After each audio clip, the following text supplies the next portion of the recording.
हरे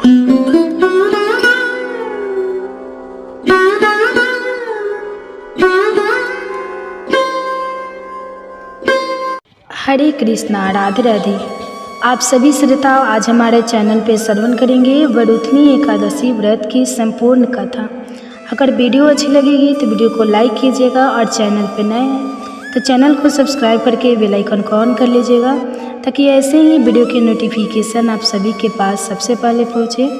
तो हो सके तो ज़्यादा से ज़्यादा फैमिली फ्रेंड के साथ शेयर भी कीजिएगा, ताकि इस कथा का श्रवण कर सके। तो आइए बड़ी ही श्रद्धा और प्रसन्नचित मन से इस कथा की रसपान करते हैं। गर्ग संहिता के माधुरी खंड में अध्याय 8 श्लोक संख्या 41 और 42 में नारद मुनि राजा बहुला शव के स्वाद करें।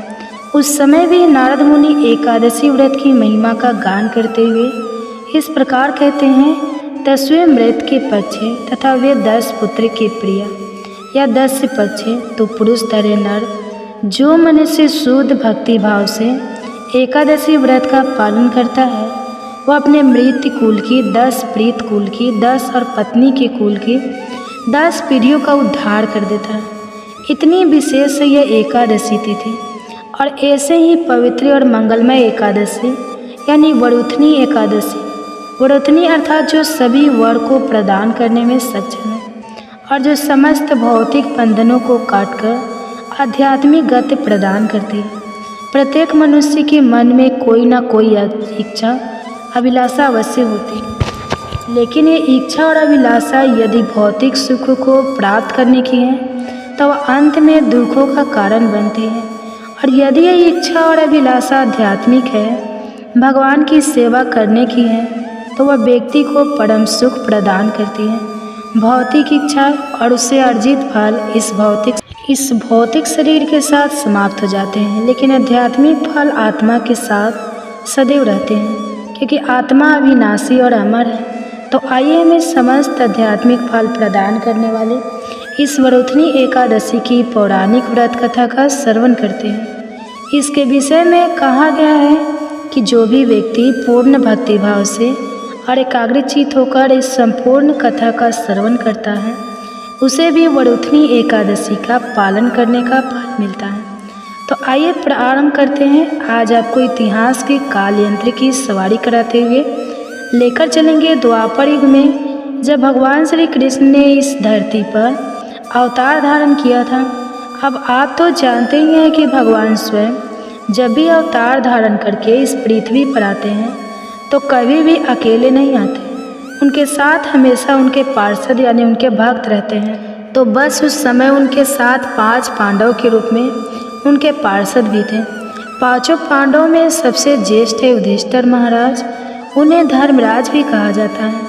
एक दिन युधिष्ठिर महाराज भगवान श्री कृष्ण के साथ बैठे हुए थे और उनके मध्य एकादशी व्रत के विषय में चर्चा हो रही थी।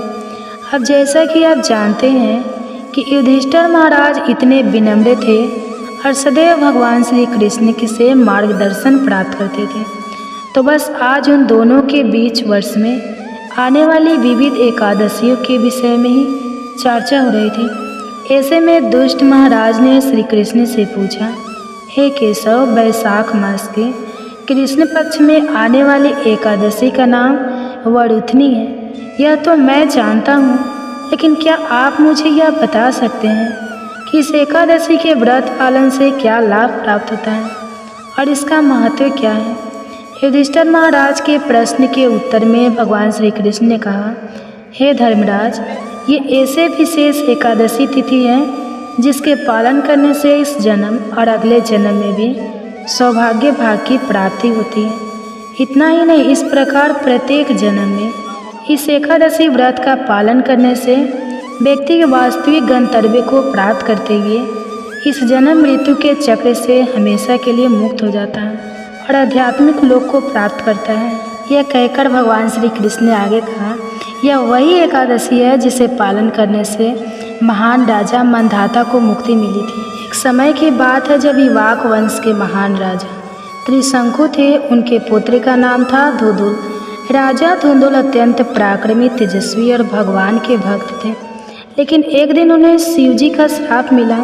अब शिव जी तो वैसे भी आशुतोष है और अत्यंत दयालु भी। लेकिन राजा धुंधुल को शिवजी द्वारा श्राप प्राप्त हुआ और उसके कारण उन्हें कुष्ठ रोग हो गया।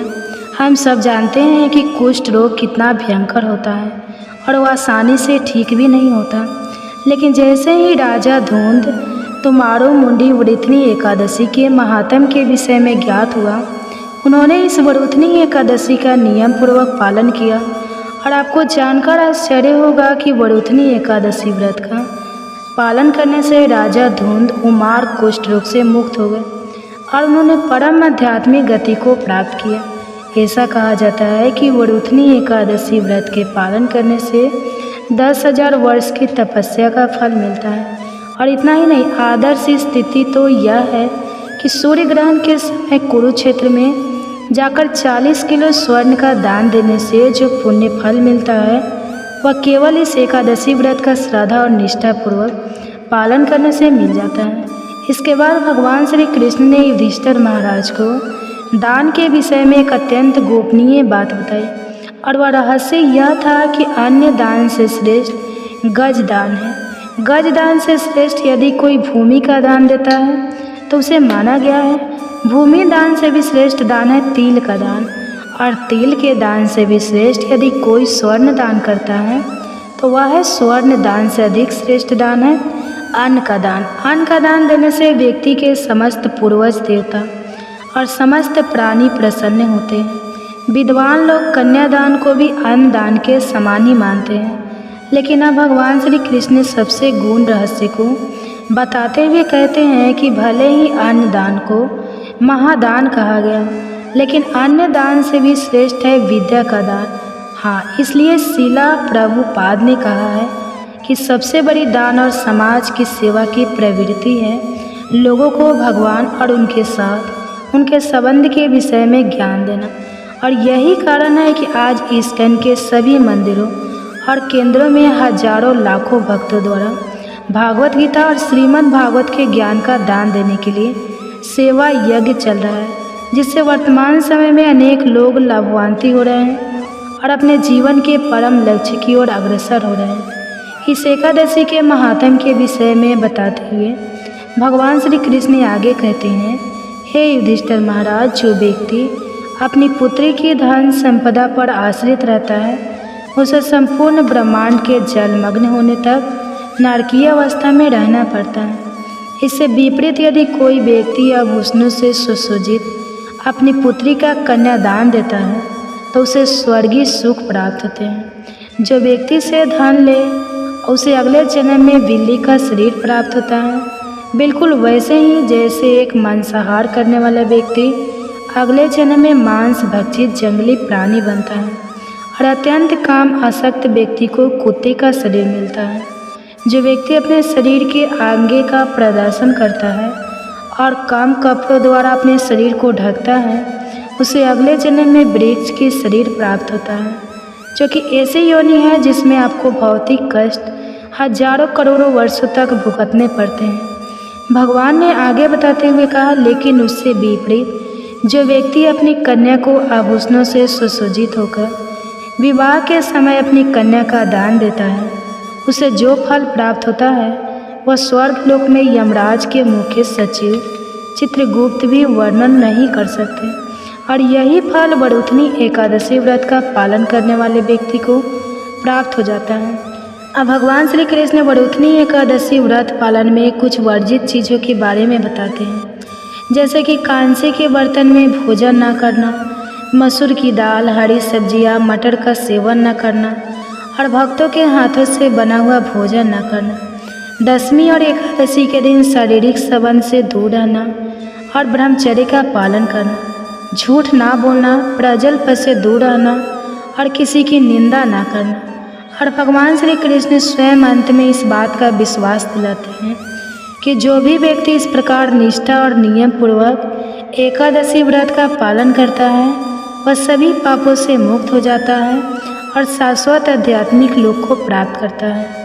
और जो व्यक्ति इस महिमा का केवल श्रवण या पठन भी करता है उसे भी 1000 गायों का दान देने का पुण्य फल प्राप्त होता है। तो यह थी वरुथनी एकादशी की पौराणिक कथा। जो भी व्यक्ति एकादशी व्रत का पालन करता है उसे अपनी चेतना पर विशेष ध्यान देना चाहिए। इस दिन अधिक से अधिक समय हरे कृष्ण महामंत्र का जप करना चाहिए, भगवान की कथा सुननी चाहिए और वैदिक ग्रंथों का अध्ययन करना चाहिए। भागवत गीता और श्रीमद् भागवत जैसे ग्रंथों को पढ़ना चाहिए। किसी भी प्रकार का अन्न या अन्य युक्त आहार नहीं लेना चाहिए। आवश्यकता लगे तो फल, दूध, फलों का रस या फिर एकादशी प्रसाद ले सकते हैं, लेकिन वो भी भगवान को अर्पित किया हुआ ही लेना चाहिए। अगले दिन द्वादशी पर संपूर्ण विधि विधान के साथ निर्धारित पारण समय में ही स्वरूपनी एकादशी व्रत का पारण करना चाहिए। और यह पारण कैसे करना चाहिए, इस विषय में आप जानना चाहते हैं तो आपके अपने इस चैनल अनकाव्य स्टोरी को सब्सक्राइब कर लीजिए और नोटिफिकेशन बटन ऑन कर लीजिए, क्योंकि आज शाम को हम आपके लिए वरुथनी एकादशी पारण विधि के विषय में एक विशेष वीडियो लेकर आने वाले हैं, तो उसका नोटिफिकेशन आपको सरलता से मिल जाएगा। अगर आपको लगता है कि इन वैदिक कथाओं को प्रमाणभूत रूप में प्रकाशित करने का हमारा अभियान सफल रहा, तो आप हमारे चैनल को सब्सक्राइब कर लीजिए और वीडियो को लाइक कर दीजिए। तो आइए परम भगवान श्री कृष्ण को प्रिय एकादशी वरुथनी एकादशी का संपूर्ण श्रद्धा और निष्ठा से पालन करते हैं और समस्त दाता वरदाता श्री कृष्ण से उनकी शुद्ध भक्ति में सेवा की याचना करते हैं। हरे कृष्णा। आप सुनिए एकादशी माता की व्रत कथा। भगवान श्री विष्णु के आशीर्वाद से एकादशी माता को ये विशेष अधिकार प्राप्त हुआ है कि वे हर एकादशी के व्रत और पूजा को अपने आशीर्वाद से प्रभावी बनाती हैं। यह कहा जाता है कि बिना एकादशी माता की कथा के विजया एकादशी या अन्य किसी भी एकादशी व्रत का पुण्य पूरा नहीं मिलता। एकादशी बिना एकांतवत अधरा माता है। भगवान विनय का दिया आशीर्वाद दिया है कि जो व्यक्ति उनकी कथा सुनता है और श्रद्धा से उनका व्रत रखता है, वह समस्त पापों से मुक्त हो जाता है। वे पापों का नाश करने के साथ साथ जीवन में शांति, सुख और सफलता भी लाते हैं। यह व्रत व्यक्ति के मानसिक और शारीरिक रोगों को दूर करके उसकी आत्मा को शुद्ध करता है। और जो एकादशी माता की कथा श्रवण करता है उसे जीवन में कभी कोई कष्ट नहीं होता और भगवान विष्णु की कृपा सदैव उसके साथ रहती है। तो प्रिय श्रोताओं, आज हम सभी विजया एकादशी की पवित्र कथा सुनने से पहले एकादशी माता की पवित्र कथा की ओर बढ़ते हैं, ताकि हम उनके आशीर्वाद से अपने जीवन को धन्य बना सकें। एक बार एक राज्य का राजा बहुत ही बुद्धिमान और बलशाली था। वह राजा हमेशा अपनी प्रजा का भी बहुत अच्छे से ध्यान रखता था। प्रजा भी राजा को बहुत प्रेम करती थी। राजा की 2 बेटियां थी। राजा अपनी दोनों बेटियों से बहुत स्नेह करता था। राजा की छोटी बेटी देखने में बहुत सुंदर और आकर्षित थी और राजा की बड़ी बेटी छोटी बेटी के मुकाबले थोड़ी कम सुंदर थी। राजा की ये छोटी बेटी माता की पूजा किया करती थी और सभी लोग राजा की छोटी बेटी से बहुत प्रेम करते थे, उसकी प्रशंसा किया करते थे। राजा भी अपनी छोटी बेटी को बड़ी बेटी से अधिक प्रेम करता था, जिसके कारण राजा की बड़ी बेटी को अपनी ही छोटी बहन से बहुत नफरत होने लगी थी। धीरे धीरे समय बीता। दोनों राजकुमारियाँ जब बड़ी हो गई तब पड़ोस के राज्य में रहने वाला एक राजकुमार राजा की बड़ी बेटी के लिए रिश्ता लेकर आया। लेकिन जैसे ही उस राजकुमार की दृष्टि राजा की छोटी बेटी पर पड़ी तो राजकुमार राजा की छोटी बेटी पर आकर्षित हो गया और छोटी बेटी से पहली ही नज़र में प्रेम करने लगा। उस राजकुमार ने अब राजा की बड़ी बेटी के साथ विवाह करने से मना कर दिया। उसने राजा से कहा कि महाराज, मैं तो आपकी छोटी बेटी से ही विवाह करना चाहता हूँ। यह सब देखकर अब तो राजा की बड़ी बेटी अपनी छोटी बहन से बहुत अधिक क्रोधित हो गई। राजा की बड़ी बेटी ने अपनी छोटी बहन को अपना सबसे बड़ा शत्रु मान लिया। राजा की बड़ी बेटी ने अपनी छोटी बहन से बदला लेने का निर्णय किया तो राजा की बड़ी बेटी ने अपनी छोटी बहन को जान से ही मारने का उपाय सोचा। अब बड़ी बेटी ने अपनी छोटी बहन को मारने के लिए सबसे पहले एक लड्डू में जहर मिलाकर अपनी छोटी बहन को खाने को दे दिया। छोटी बहन बहुत भोली थी, उसे अपनी बड़ी बहन के षड्यंत्र के बारे में कुछ भी नहीं पता था। तो उसने वह लड्डू खा लिया। लेकिन आश्चर्य की छोटी बहन को लड्डू खाने के बाद भी कुछ नहीं हुआ। तो बड़ी बहन यह सब देखकर बहुत आश्चर्यचकित रह गई। लेकिन अभी बड़ी बहन ने हार नहीं मानी। जब एक रात उसकी छोटी बहन कमरे में सो रही थी, तब उसने एक मटके में सांप रखकर उसके कमरे में छोड़ दिया। लेकिन सांप भी छोटी बहन का कुछ नहीं बिगाड़ पाया। जिसके बाद बड़ी बहन ने अपनी छोटी बहन से कहा कि चलो बहन, हम लोग कुएं से पानी भरकर लाते हैं। छोटी बहन चलने के लिए तैयार हो गई। तब पानी भरने बड़ी बहन उसे कुएं के पास ले गई और कुएं में धक्का दिया। लेकिन तब भी छोटी बहन को कुछ नहीं हुआ, क्योंकि हर बार 11 माता उसकी रक्षा कर रही थी। और उधर बड़ी बहन अपने सारे प्रयास के बाद भी लगातार असफल हो रही थी, जिस कारण वह और अधिक क्रोधित हो गई। फिर उसने अपनी छोटी बहन के पास जाकर उससे प्रश्न किया कि मेरी छोटी बहन, क्या तुमको पता है कि भगवान ने सबकी मृत्यु एक निश्चित समय पर लिखी है, और कैसे तुम्हारी या मेरी मृत्यु होगी, क्या तुम यह जानती हो? तब छोटी बहन ने अपनी बड़ी बहन को बताया कि हाँ दीदी, बाकी का तो नहीं पता, लेकिन मैं जानती हूँ कि मेरी मृत्यु कैसे हुई। छोटी बहन ने यह सारी बात सुनकर अब तो बड़ी बहन मन ही मन प्रसन्न होने लगी। तब उसने छोटी बहन से कहा कि बहन, तब मुझे बताओ कि तुम्हारी मृत्यु का राज क्या है। अब छोटी बहन ने अपनी बड़ी बहन से कहा कि दीदी, मेरी मृत्यु तो एक तोते में है। जो तोते के गले में एक हार है, उससे ही मेरी मृत्यु होगी। जब तक कोई भी व्यक्ति तोते को मारकर उस हार को अपने गले में पहनेगा तो मैं मूर्छित हो जाऊंगी, और जैसे ही उस हार को अपने गले से उतारेगा तो मैं वापस जीवित हो जाऊंगी। अपनी छोटी बहन की मृत्यु का राज जानकर अब तो बड़ी बहन बड़ी खुश हुई। अब उसने अपनी छोटी बहन को मारने के लिए उस पालतू तोते को ढूंढना शुरू कर दिया। उधर छोटी बहन को इस बात का आभास हो गया था कि कोई तो है जो उसकी जान लेना चाहता है, जिसके लिए एक रात वह अपने पिताजी के पास गई और उसने अपने पिताजी से कहा कि पिताजी, मेरी मृत्यु के बाद आप मुझे अपनी पुरानी वाली हवेली में एक पलंग पर लिटाकर छोड़ दीजिएगा। अपनी छोटी बेटी की यह बातें सुनकर राजा बड़ा आश्चर्यचकित हो गया। लेकिन राजा ने अपनी छोटी बेटी से पूछा कि बेटी, तुम ये क्या कह रही हो? तब राजा की छोटी बेटी ने बताया कि पिताजी, समय किसी के लिए नहीं रुकता, क्या पता कब किसको क्या हो जाए, इसका किसी को कुछ नहीं पता। तब राजा ने उससे कहा कि तुम ऐसी बातें क्यों करती हो?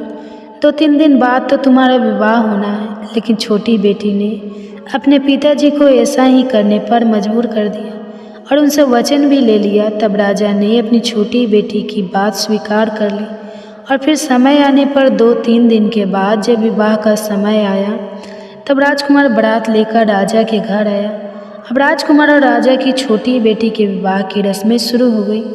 इधर जैसे ही राजा की छोटी बेटी राजकुमार के साथ फेरे लेने के लिए तैयार हुई, तो उसकी बड़ी बहन अपनी छोटी बहन के कमरे में जाकर उसके तोते को पकड़ लेती है और उसे जान से मार देती है। तोते के गले में जो हार था उसको उसने अपने गले में पहन लिया।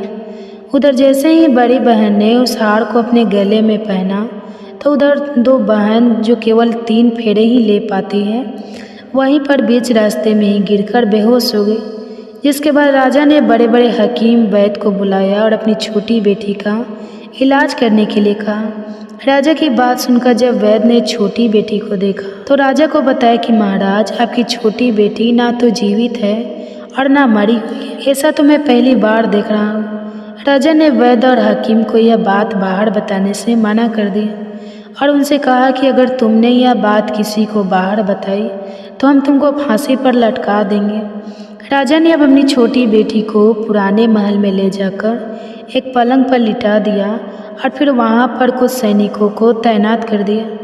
इसके बाद राजा वापस अपने महल में आ गया। इधर राजा की बड़ी बेटी अपने पिताजी के पास आई और कहने लगी, पिताजी, अगर वो विवाह संपन्न नहीं हुआ तो आपकी इज्जत का क्या होगा? ज़रा सोचिए, अगर आप कहें तो मैं आपकी इज्जत बचाने के लिए इस राजकुमार से विवाह करने के लिए तैयार हूँ। राजा अपनी बड़ी बेटी के षड्यंत्र के बारे में कुछ भी नहीं जानता था, तो उसने अपनी बड़ी बेटी की बात मान ली और तब राजा ने अपनी बड़ी बेटी को छोटी बेटी के कपड़े, आभूषण आदि पहनाकर मंडप में भेज दिया। ताकि किसी को इस बात का पता न चले कि विवाह छोटी बेटी के साथ नहीं बल्कि बड़ी बेटी के साथ हो रहा है।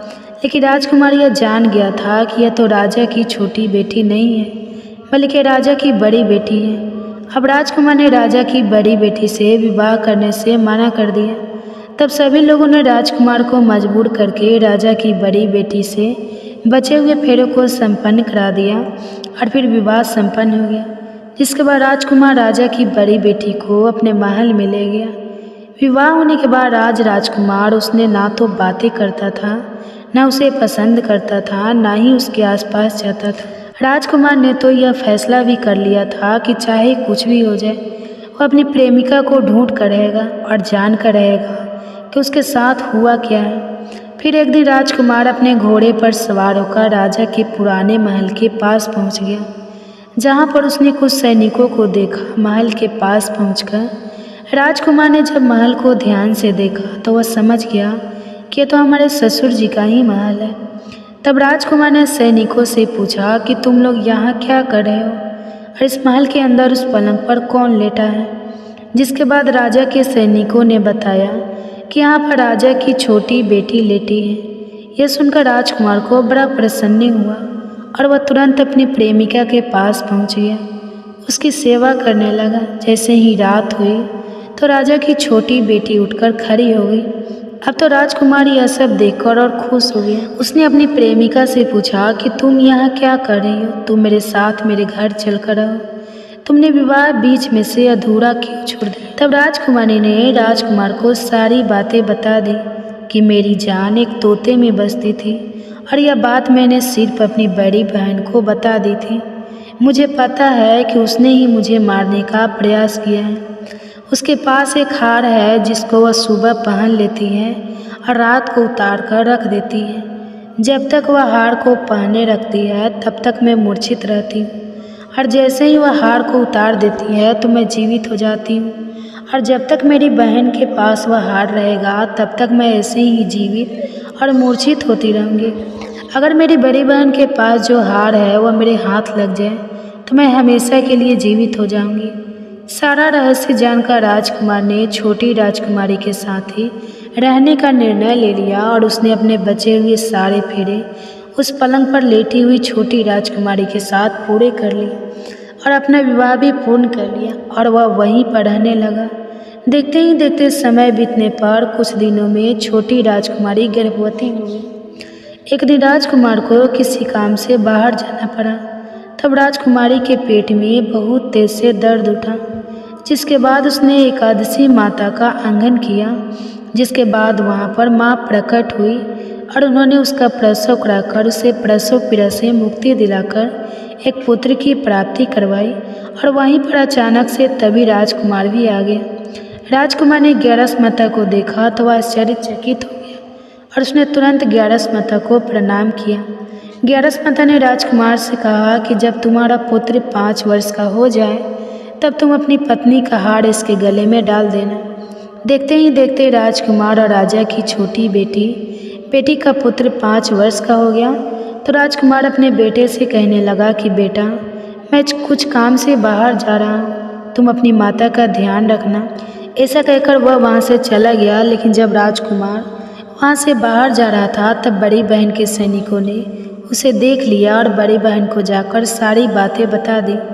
इसके बाद बड़ी बहन ने अपनी छोटी बहन के पुत्र का अपहरण करवा लिया और उसको मरवा दिया। छोटी बेटी के पुत्र के 2 टुकड़े उसने करवा दिए। पहला टुकड़ा चक्के के पास छुपा दिया और दूसरा टुकड़ा अपने पलंग के नीचे छुपा लिया।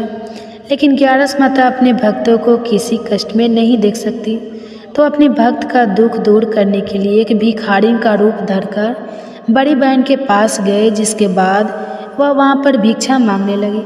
तो बड़ी बहन ने अपने नौकरों से कहा कि जाकर भिक्षा दे दो। लेकिन जैसे ही नौकर ग्यारस माता को भिक्षा देने के लिए आए तो माता ने उन्हें मना कर दिया। कहने लगी कि मैं तो तुम्हारी महारानी से ही भिक्षा लूँगी। जिसके बाद बड़ी बहन खुद आकर ग्यारस माता को भिक्षा देने लगी। तब माता एक बिल्ली का रूप धारण करके उसके कमरे में चली गई और वहाँ पर छोटी बेटी के पुत्र के दोनों टुकड़ों को उन्होंने आपस में जोड़ दिया। टुकड़े जुड़ते ही वह राजकुमार वापस जीवित हो गया। तब ग्यारस माता उस नन्हे बालक को वापस लेकर आ गई। अब तक ग्यारस माता ने राजकुमार को सारा रहस्य समझा दिया था। अब राजकुमार अपने बेटे को लेकर बड़ी राजकुमारी के पास गया और कहने लगा कि अगर तुम इसका ध्यान अच्छे से रखेगी तभी मैं तुमसे बात करूँगा। अब वह नन्हा बालक बड़ी राजकुमारी के पास रहने लगा। एक दिन राजकुमारी अपने बच्चे से कहने लगा, बेटा आज तुम अपनी माँ से उनके गले का हार मांग लेना। अपने पिता की बात मानकर नन्हा राजकुमार अपनी माँ के पास गया और कहने लगा, माँ मुझे तुम्हारा हार चाहिए। यह सुनकर बड़ी राजकुमारी पहले तो बहुत क्रोधित हुई, पर उसे याद आया कि राजकुमार ने कहा था कि अगर मैं इस बच्चे का ध्यान अच्छे से रखूँगी तो ही वह मुझसे बात करेंगे, जिस कारण उसने अपने गले में पहना हुआ वह हार उस बालक को दे दिया और बालक ने वह हार तुरंत ले जाकर अपने पिता को दे दिया। तभी राजकुमार अपने बेटे को लेकर वहाँ से जाने लगा और अपनी पत्नी से कहने लगा कि मैं आज शाम को तुम्हारे साथ आकर खाना खाऊंगा। ऐसा कहकर वह अपने बेटे को लेकर वहाँ से चला गया, जिसके बाद वह सीधा राजा के पास गया और उन्हें सारी बातें सच सच बता दी। राजा अपनी बड़ी बेटी की सारी करतूतें सुनकर बहुत क्रोधित हुए। साथ ही उन्होंने अपनी ही परवरिश पर दोष भी लगाया और इसके अलावा राजकुमार को अपनी छोटी बेटी के साथ रहने के लिए आदेश दे दिए। इस प्रकार ग्यारस माता की कृपा से राजकुमार और राजा की छोटी बेटी अपने पुत्र के साथ सुखपूर्वक रहने लगे।